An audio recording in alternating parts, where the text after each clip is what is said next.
Oota nüüd.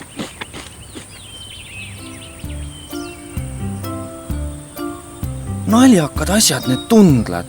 Miks need putukatel üldse olemas on? Putukas kasutab tundlaid katsumiseks. Nii saab ta aru, mis tema ümber on.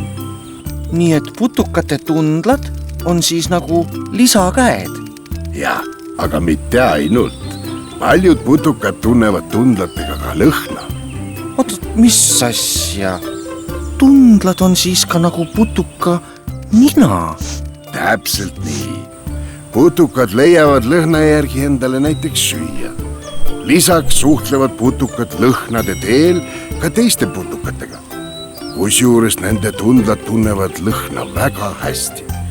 Näiteks suudavad mõned isased liblikad tunda emase lõhna isegi mitme kilomeetri kaugusel.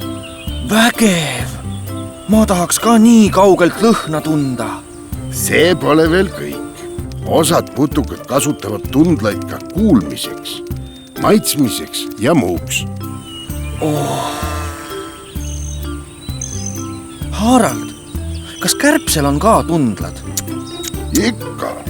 Kärbse tundlad on enamasti lihtsalt väga lühikesed. Erinevad liiki putukatel ongi väga erinevad tundlad.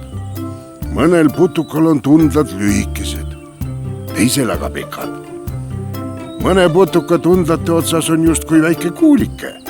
Teiste tundlad on kohevad nagu udusuled.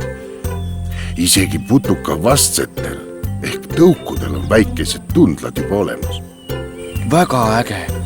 Mul võiksid ka tundlad olla. Maailm tunduks siis kindlasti veel imelisem koht.